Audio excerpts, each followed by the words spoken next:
dare you put this man into office for another 4 years, knowing damn Marchers well voiced concerns about President Trump's presidency, with calls to fight what they see as fascist rule.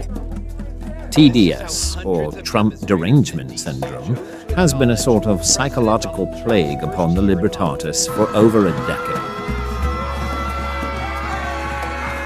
And this ridiculously immoral... Many of the Libertatis have completely ruined their careers or destroyed their very lives in their delusional fervor. This woman uprooted her entire life to drag her family to another country despite having no money, no prospects, and no job, and then took to the internet to present herself as a refugee from the fascist regime of America.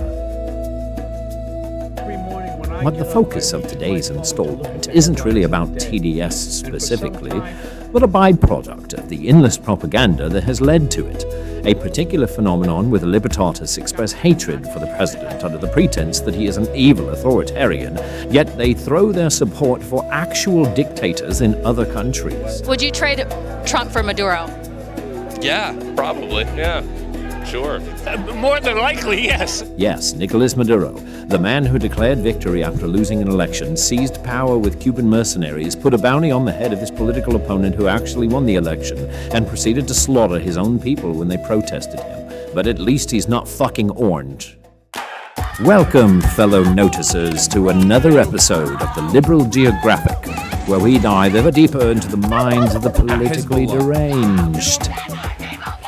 Today's installment, no kings, but... Dictate me harder, Daddy. I'm gonna come. According to Harvard Law Review, over 700 lawsuits have been filed against Political Jesus' administration. This is more than the last 5 presidents combined. So what makes the Libertatis insist that a man that can't scratch his testicles without being sued or challenged is actually a dictator?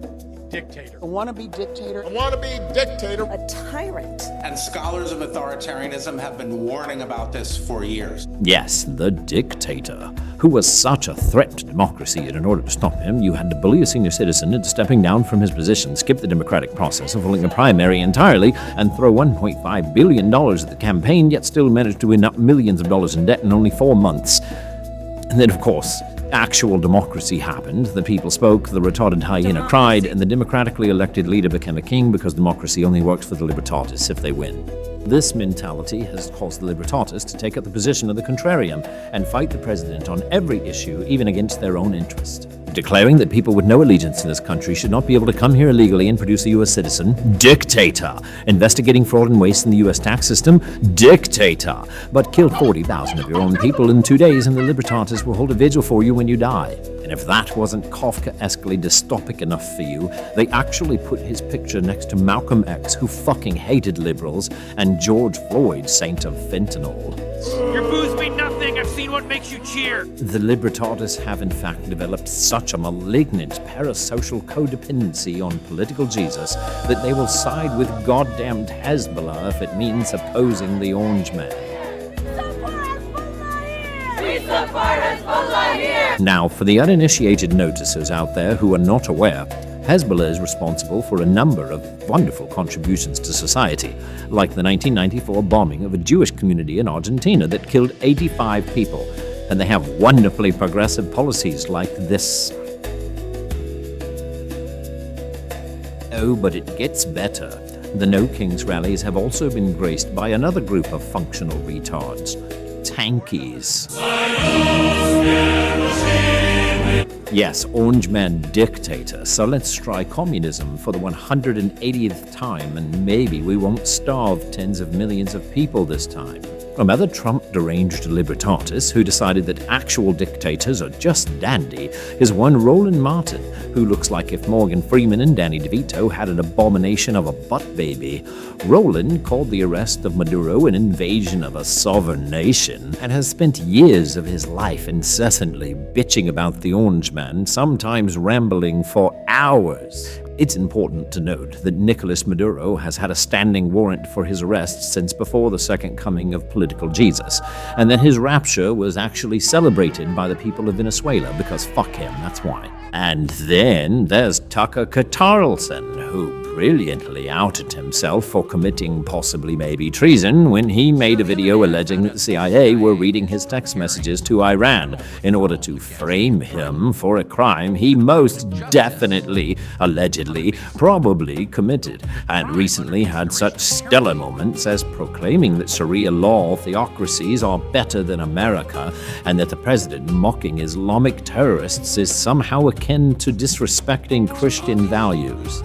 So obviously you're mocking the religion of Iran. Okay, if you seek a religious war, that's a good idea.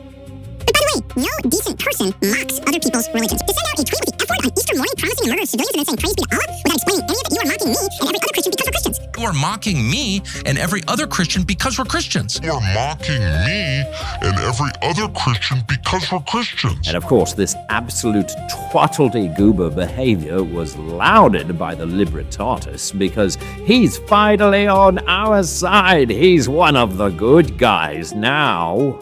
Tucker has come a long way.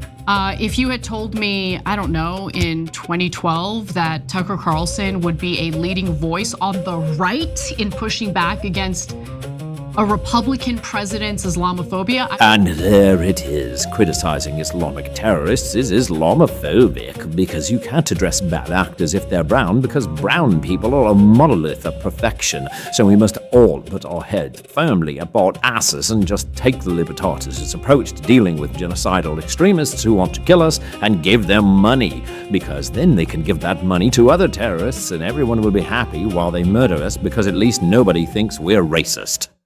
Thank you for watching the Liberal Geographic. Please subscribe for more.